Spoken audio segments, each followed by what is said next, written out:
هو احنا واصلين لغاية فين؟ احنا هنوصل لغاية فين؟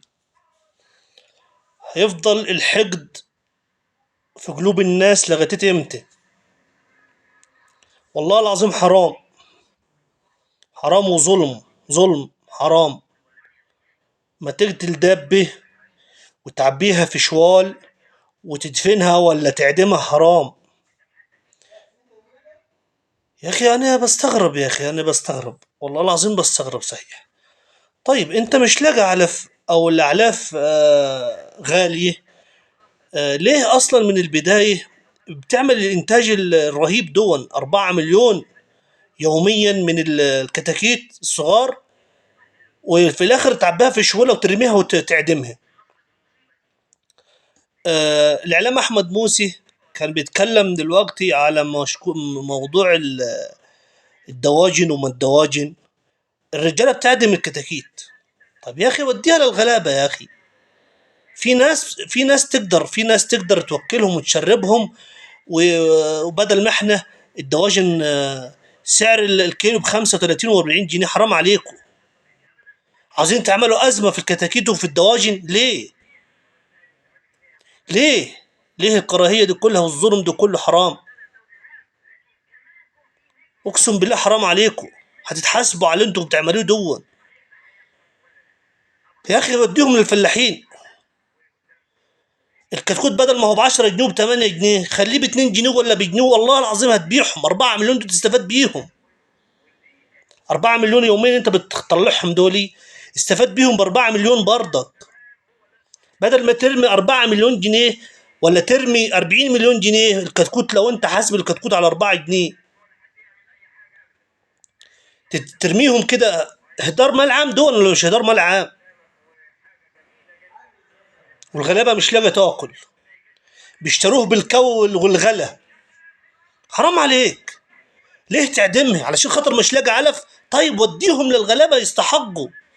الغلابه يستحقوا الكلام ده، والله هيجيبوا بالكيلو والاتنين كيلو علف، وهيوكلوا الدجاج دول علشان خاطر يوكلوا عيالهم. خلي الكتاكيت دي نزلها وادعمها كده، خلي الكتاكيت دي ب 2 جنيه. والله ما هتلاقي كتكوت معاك، كتكوت معاك ما هتلاقيه. لو عملت كل يوم 10 مليون كتكوت لا هينشال. يا اخي ظلم. حاجه تقهر القلب، حاجه تقهر. تموت. تموت روح علشان خاطر تحرمها عن بني ادم.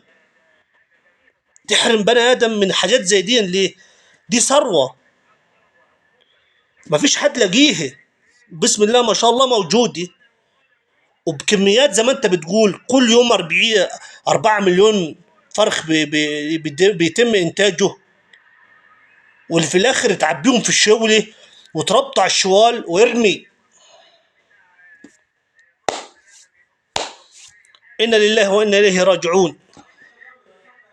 حسبي الله ونعم الوكيل في كل ظالم يحرم بني ادم من حاجه هو محتاجها. وديها للناس الغلابه. الناس الغلابه كتير. وزعها يا اخي، مش محتاجها، وزعها يا اخي. مش تسيبها تموت.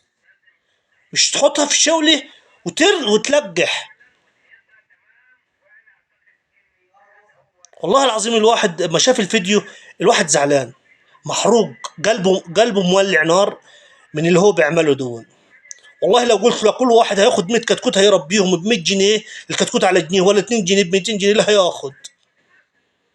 الفلاحين محتاجين. الفلاح مش عاد بيشتري كتاكيت لانه ب 10 جنيه الكتكوت والعلف غير، لكن لما انت ترخص الكتاكيت هيشتروه بدل ما ترميهم وتموتهم.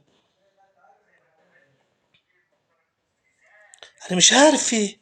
مش عارف. طب وليه اصلا من البدايه بتحط طالما الاعلاف غاليه، بتحط الكلام ده وحاططها في رقبه الاعلاف؟ خلاص الاعلاف غليت خلاص الاعلاف، ليه بتعملوا كتاكيت؟ ليه؟ علشان ترميها؟ علشان تلفها في شاوله وتحطها في قلب الشوال وتلقح اعدام؟ يا اخي دي روح. في نفس الوقت ثروه. ثروه انتاجيه عندك الدواجن، ثروه انتاجيه. الدواجن بتعمل بيض، البيض بيمشي تبع البورصه. كرتونه البيض دلوقتي بكم؟ انا مش عارف اقول ايه ولا عيد ايه ولا زيد ايه، انا والله العظيم انا ما عارفش إيه العقول الناس بتوصل لعند فين. بدل ما كانت تترمى وتنعدم بالمنظر دون، خديها للغلابة، وديها للفلاحين. ناس كتير تتمنى انها تربي فرخ، مش كميات بالمنظر ده تترمي. ناس كتير تتمنى توزع فرخ، وزعهم يا اخي ب 2 جنيه، قول ب 2 جنيه كتكوت يا اخي، مش هقول لك بجنيه ولا بثلاثه، ب 2 جنيه يا اخي كتكوت. هتلاقي اللي ياخد منك 100 و200 و300 كمان. هيجيبها طالما الكتكوت هيكلفه بالمنظر دون او سعره بالمنظر دون، ما عليه هيكلف شويه علف، هيشتري بالغالي بالكوي علشان يوكل عياله، بدل ما يروح يشتري الكيلو الفرخه تقف عليه ب 70 80 جنيه، ما تعملوش حاجه. انا لله وانا اليه راجعون. ان شاء الله العقاب من ربنا سبحانه وتعالى على النعمه اللي احنا بنهدرها ديا هينزل قريب عليكم وعلى على اي واحد يفسد، وعلى اي امه تفسد في وطنها وتفسد في حياتها.